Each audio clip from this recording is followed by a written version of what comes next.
बस इतनी सी चाहत थी कि कोई नाम लेकर बस पुकार भर ले।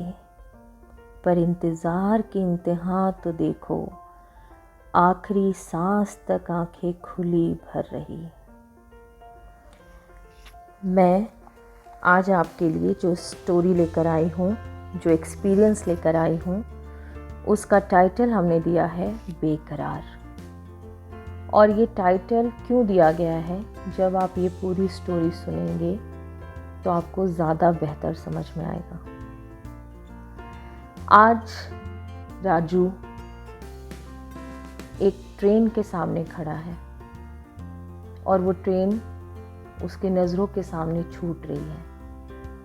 उसके साथ ही उसका करियर, उसका सपना भी छूट रहा है, पर वो कितनी भी हिम्मत करके उस ट्रेन को पकड़ नहीं पाता और वहीं खड़ा रहकर तब तक उस ट्रेन को देखता रहता है जब तक वो ट्रेन वहाँ से निकल नहीं जाती। आज उसके नेशनल्स का फुटबॉल मैच है और उसको पहुँचना जहाँ है उसके लिए वो ट्रेन पकड़नी थी, फिर भी वो उस ट्रेन को नहीं पकड़ पाया।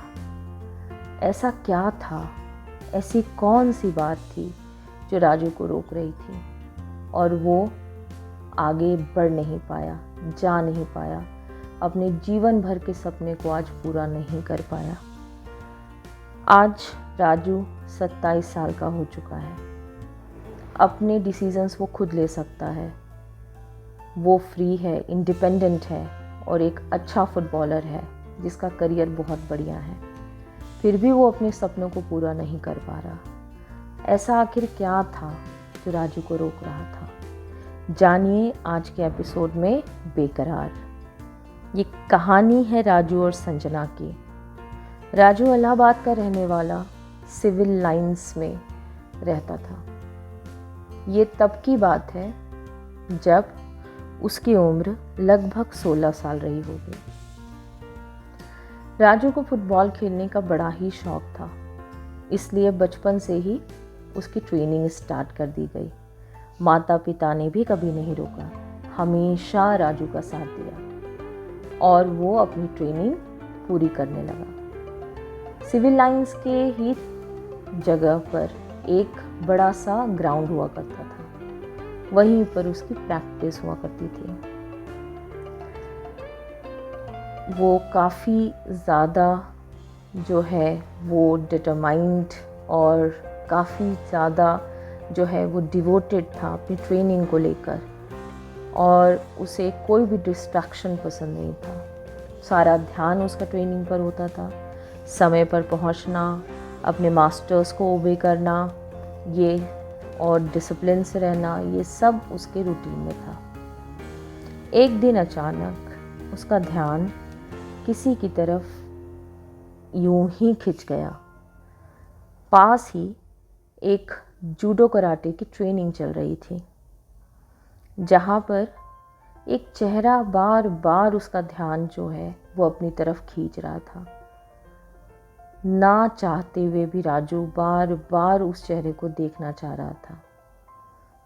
ये क्या, पहली बार इतना डिस्ट्रैक्टेड दिख रहा था, इतना डिस्टर्ब दिख रहा था। मास्टर ने भी इस चीज़ को नोटिस कर लिया और उन्होंने पूछ ही लिया, क्या बात है राजू, आज कुछ परेशानी है क्या? आज मन नहीं लग रहा तुम्हारा, इधर उधर बहुत देख रहे हो, तुम्हारा ध्यान लगता है ट्रेनिंग पर नहीं है। कोई बात है तो बताओ, मुझे अपना दोस्त ही समझो। राजू सकपका गया, क्योंकि आज तक उसने सिर्फ और सिर्फ एप्रिसिएशन और शाबाशियाँ ही ली थी अपने मास्टर से। इस तरह के प्रश्नों की आदत नहीं थी, इस तरह के क्वेश्चंस की आदत नहीं थी।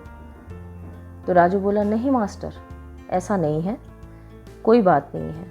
फिर वो अपनी ट्रेनिंग पर लग गया। लेकिन ये क्या, उसका मन अभी भी उस ट्रेनिंग पर नहीं लग रहा था। जब तक वो चेहरा सामने था, बार बार राजू को उसको देखने की इच्छा हो रही थी। लेकिन संजना, जी हाँ, उस चेहरे का नाम था संजना। संजना जो है उसका ध्यान वो बस अपने कराटे पर था। वैसे तो उतनी वो इंटरेस्टेड नहीं थी, फिर भी मम्मी पापा के कहने पर आत्मरक्षा के लिए वो 2 महीने की ट्रेनिंग करने को तैयार हो गई। और उसकी ट्रेनर जो थे, उसी मैदान में, उसी ग्राउंड में उसकी ट्रेनिंग जो है वो आज से ही शुरू हुई थी। आज उसका पहला दिन था। इसलिए संजना जो थी थोड़ी सी हैरान परेशान और अपने आप को एडजस्ट नहीं कर पा रही थी। कभी गिरती, कभी उठती, कभी संभलती, और जैसे तैसे उसने वो 1 घंटे का समय निकाला। लेकिन उसका कोई भी ध्यान राजू पर अभी तक नहीं गया और राजू यहाँ बेहाल हुआ जा रहा है। बार बार कोशिश कर रहा है कि कभी इधर से कभी उधर से बस वो संजना, वो चेहरा उसे दिख जाए। किसी तरीके से वो दिन गुजर गया। दूसरे दिन सुबह 6 बजे राजू की ट्रेनिंग फिर से स्टार्ट हो गई। मैच के पहले वार्म अप हो रहा था, ग्राउंड के चक्कर लगाने थे। चक्कर कम, नज़रों में चक्कर ज़्यादा था। मतलब राजू लगभग कभी इधर कभी उधर देखे और उसका इंतज़ार ख़त्म होते होते लगभग 1 घंटा बीत ही गया। 1 घंटे बाद लड़कियों की ट्रेनिंग स्टार्ट हुई। आज फिर से वो चेहरा उसे दिखा और चेहरा देखते ही वो एनर्जी राजू में वापस आ गई। बार बार वो देखता और मन ही मन बड़ा खुश होता। उसे बहुत प्यारा सा एहसास हो रहा था। समझ नहीं आ रहा था कि ये क्या है, क्यों मैं बार बार उसे देखना चाह रहा हूँ। वो चाह कर भी उसके चेहरे से अपनी नज़रों को हटा नहीं पा रहा था। काफ़ी देर ये सिलसिला चलता रहा। 8 बजे तक संजना की ट्रेनिंग ख़त्म हो चुकी थी। अब संजना फिर वहाँ से जा चुकी थी।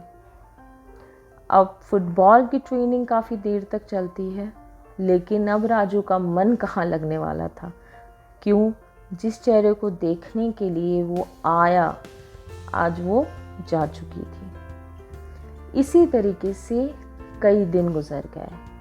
दिन हफ्तों में बदल गए और हफ्ते भी कैसे निकल गए पता ही नहीं चला।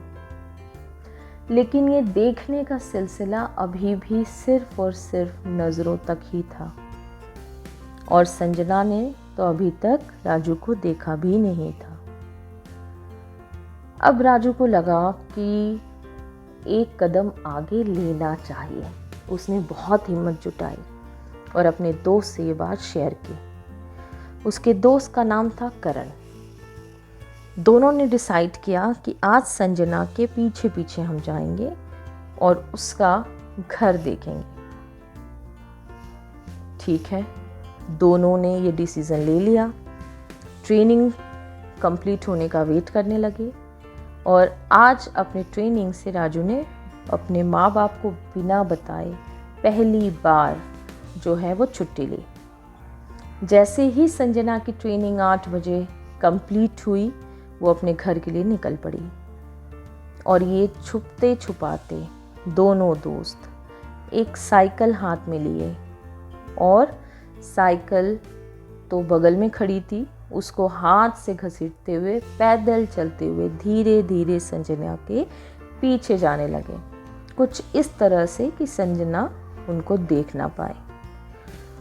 और काफ़ी देर पीछा करने के बाद वो संजना के घर तक पहुँचे और उन्होंने उसका घर देख लिया। खुशी तो इतनी लगी कि कोई खजाना ही ढूंढ लिया हो। लेकिन ठीक है, आज जो वो चाहता था उसे मिल गया। अब ट्रेनिंग के अलावा शाम के समय वो संजना के घर के पास भी जाकर काफ़ी देर इंतज़ार किया करता कि कभी तो वो बाहर आएगी और उसे देखेगी या उसकी एक झलक राजू को मिल जाए।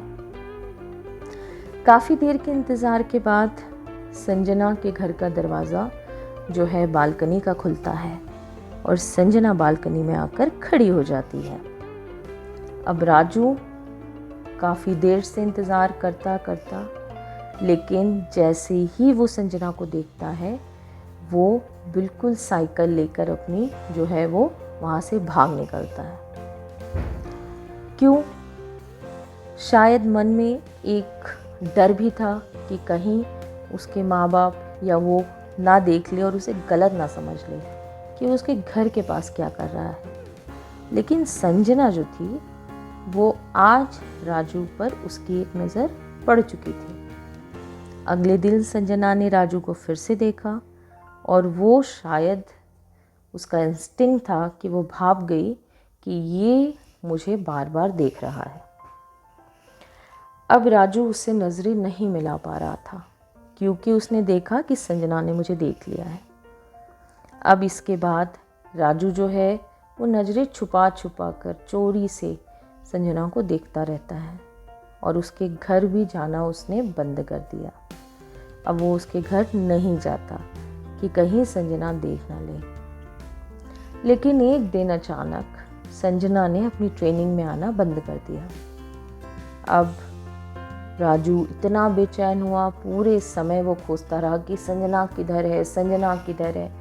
इधर उधर देखने के बाद उसने हिम्मत जुटाकर उसके ट्रेनर से पूछा, क्या बात है सर, आज संजना नहीं आई है।